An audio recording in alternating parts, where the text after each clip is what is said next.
नमस्कार प्रिय विद्यार्थियों।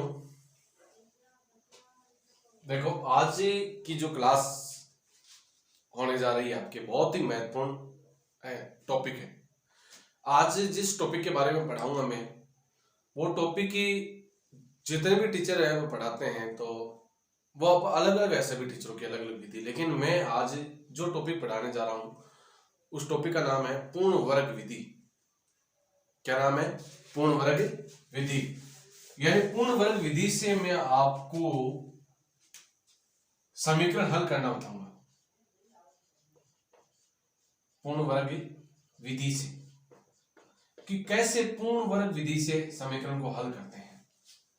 और गाइस जी, ये पूर्ण वर्ग जो विधि है, पूर्ण वर्ग यानी वर्ग बनाने की विधि से अपन कैसे सवाल को हल करते हैं, किस प्रकार सवाल आता है और कैसे हम उसको हल कर पाते हैं। अगर पूर्ण वर्ग बनाने की विधि का जो तरीका है हमें पता है तो हम आसानी से उस सवाल को हल कर पाते हैं।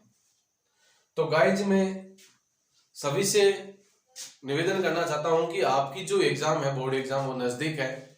तो ये जो मैं क्वेश्चन बता रहा हूं, आज की जो क्लास है उस क्लास में मैं जो आपको क्वेश्चन बताऊंगा, एक तो पूर्ण वर्ग बनाने की विधि से समीकरण को हल करना, दूसरा है इसका अस्तित्व है या नहीं है, और अगर अस्तित्व है तो उसको श्रीधर आचार्य सूत्र से ज्ञात कीजिए। तो ये 2-3 सवाल आज आपको पढ़ाऊंगा। उन सवालों में से आपके 100% तो सवाल तो आना है, पक्का है। पूर्ण वर्ग विधि से जो सवाल है वो तो आना ही है, वो आएगा, उसको तो कोई नहीं रोक सकता। तो आज की क्लास में हम सिर्फ पूर्ण वर्ग विधि से यानी पूर्ण वर्ग बनाने की विधि से समीकरण को हल करेंगे। तो अगर आप मेरे YouTube चैनल पे नए हो, क्योंकि मैं कहूंगा कि आपको सब्सक्राइब कीजिए, तो आप कर दोगे? कहने से कोई नहीं करता है। गाइस, अगर आपकी मेरी क्लास पसंद आए, अच्छी लगे, तो ही सब्सक्राइब करना, अन्यथा नहीं। अगर मेरी क्लास और ज्यादा अच्छी लगे तो लाइक करना, शेयर करना और कमेंट करके बता देना कि सर आपकी क्लास अच्छी रही, आज की जो क्लास में आपने पढ़ाया बहुत अच्छा पढ़ाया।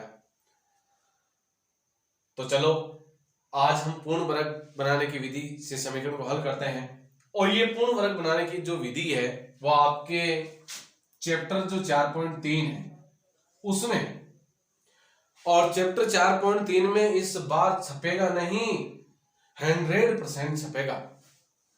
पूर्ण वर्ग बनाने की विधि का जो सवाल है आपके 100% छपेगा, और जिसने ये क्लास नहीं देखी वो बहुत बहुत पीछे रह जाएगा। तो गाइज, सभी से यही निवेदन है कि आप इस क्लास को ध्यानपूर्वक देखें और आप देखने के बाद में ज्यादा से ज्यादा विद्यार्थियों की शेयर करें, जिससे ये सवाल है, आने वाला सवाल इस बोर्ड एग्जाम में सभी का सही हो। तो क्वेश्चन आपके किस प्रकार का आएगा? देखो, क्वेश्चन आपके आएगा कि निम्न जो दी गया समीकरण है, आपको दी गया समीकरण दिया होगा, इस समीकरण का पहले मूलों का अस्तित्व है, यानी जो मूल दिया हुआ है उसका अस्तित्व हो तो उन्हें पूर्ण वर्ग बनाने की विधि से हल करें। तो सवाल है, इस सवाल को अपन हल करने से पहले ये देखेंगे कि इसका अस्तित्व है या नहीं है। तो अस्तित्व के जो सवाल है वो आगे वाली जो क्लास है उसमें बता दूंगा, और हम इसको हल करेंगे पूर्ण वर्ग बनाने की विधि से। आपके समीकरण आ जाए और उसको कह दे कि पूर्ण वर्ग बनाने की विधि से हल करें, ये सवाल आ जाए गाइस, तो आपका ये सवाल गलत नहीं होने दूंगा। ये सवाल आ जाए तो आपका ये सवाल गलत नहीं होने दूंगा। देखो, पहली स्टेप, इसमें स्टेप बताऊंगा आपको। जो मैं स्टेप बताऊं, जो ही आप देखते रहे कि सर कैसे स्टेप बता रहे हैं, और थोड़ा ऊपर लिख दूं क्योंकि ये सवाल बड़ा होगा। यहां लिख देता हूं इसको, 2x² - के 7x और प्लस के 3 बराबर 0। ये क्वेश्चन है।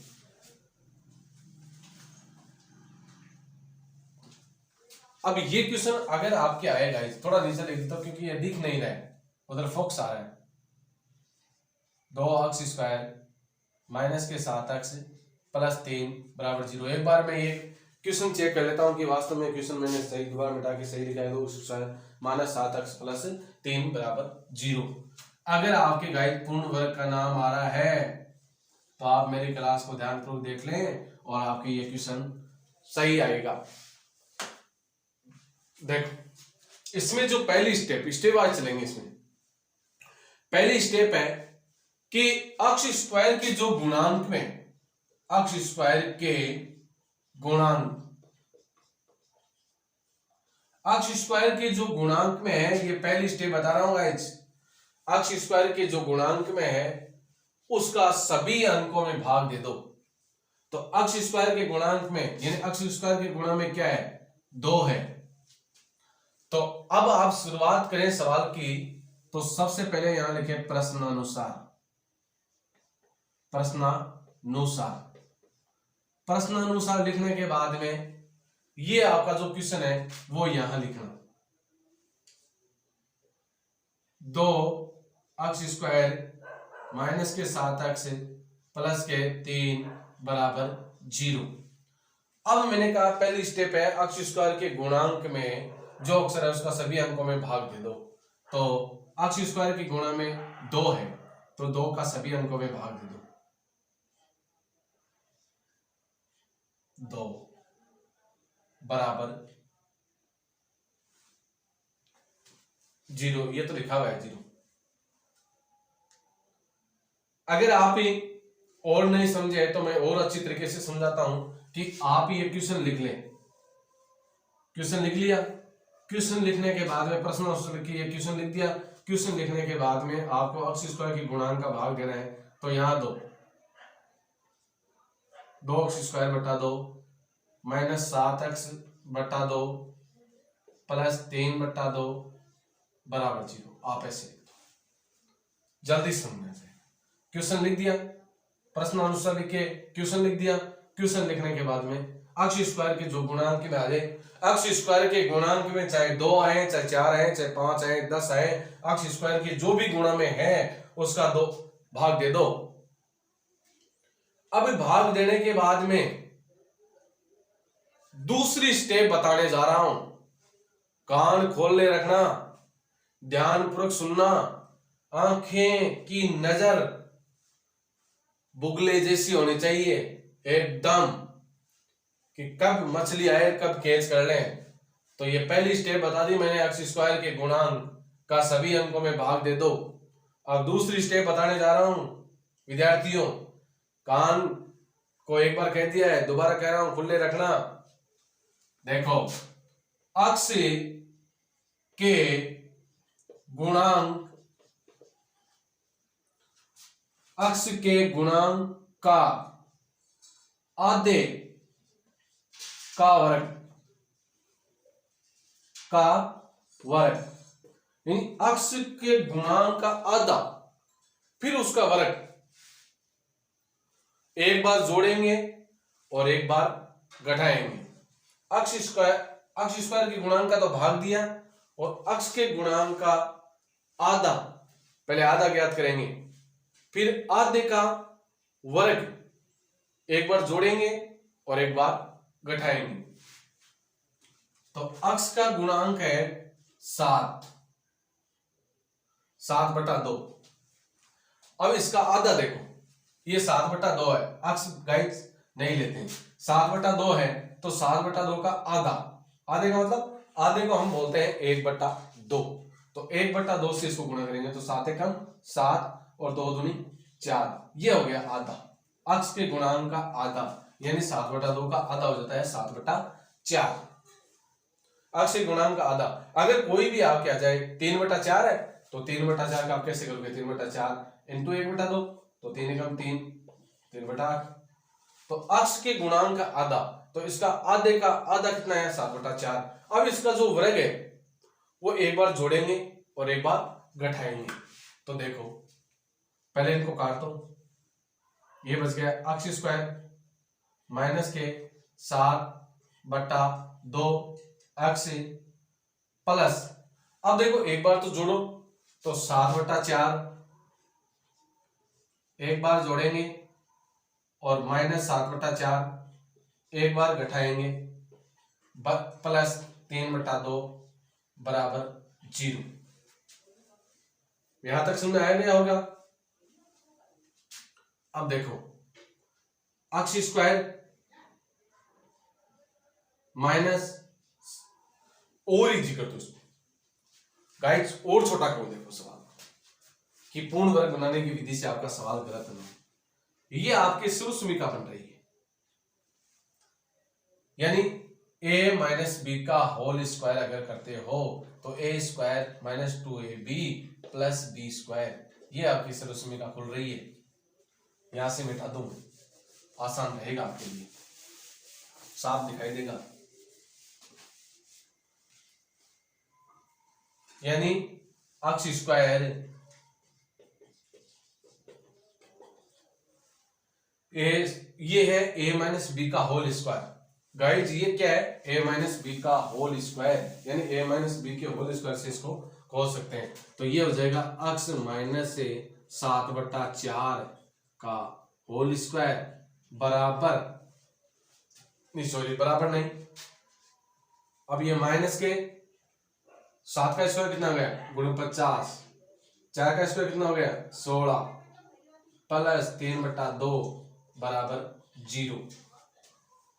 देखो x माइनस 7/4 का स्क्वायर बराबर प्लस के 3/2 है तो ये हो जाएंगे माइनस के 3/2 और 49 है माइनस के हैं तो इधर आते किसके हो जाएंगे प्लस के बट्टा 16। अब देखो दोनों का क्या लेंगे, x माइनस 7/4 बराबर दोनों का लसागु पे लेंगे तो दोनों के लसागु आएंगे 16, 2 और 16 का, यानी 2 का भाग 16 में जा रहा है, 16 का भाग भी 16 में जाएगा। तो 2 का भाग 16 में कितनी बार गया 8 बार, 2 का भाग 16 में गया 8 बार, 8 को 3 से गुणा करेंगे तो आएंगे 24 प्लस 16 का भाग 16 में एक बार, 1 को गुणा 50 से 49 बार। अब देखो 49 में से 24 घटाएंगे माइनस के तो 9 में 4 5, 4 में से 2 2, 25 बचेंगे। यानी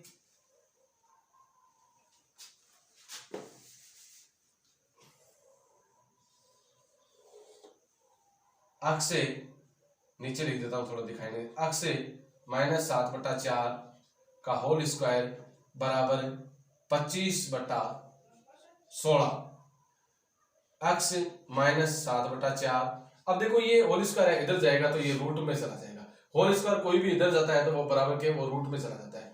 तो 25/16 रूट में क्वेश्चन क्या होती है वो प्लस माइनस में होती है।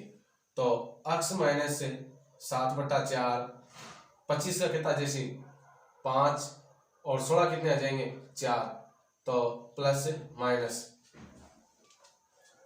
यहां तक शायद समझ में आ गया होगा सबके। फिर है x बराबर एक बार प्लस का लेंगे फिर एक बार माइनस का लेंगे, तो प्लस के 5 लेते हैं तो 5/4, एक बार प्लस का लेना एक बार माइनस का लेना, प्लस के 5/4 ये माइनस का इधर जाते किसका हो जाएगा प्लस का 7/4।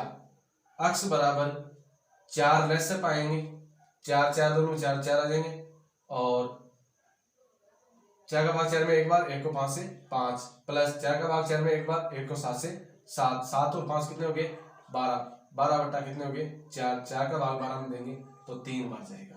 तो एक तो आ जाएगा x बराबर 3, x बराबर 3। दूसरा है x माइनस 7/4 बराबर 5/4। अब की बात किसके लेंगे ये माइनस के लेंगे, तो x बराबर माइनस के 5/4 और प्लस के 7/4। तो लेस से पे लेंगे, लेस से पे आएंगे 4, यहां कर देता हूं चलो, x बराबर 4 लेस से पाएंगे माइनस के 5 प्लस के 7, 7 में से 5 गए कितने बचेंगे 2, 2/4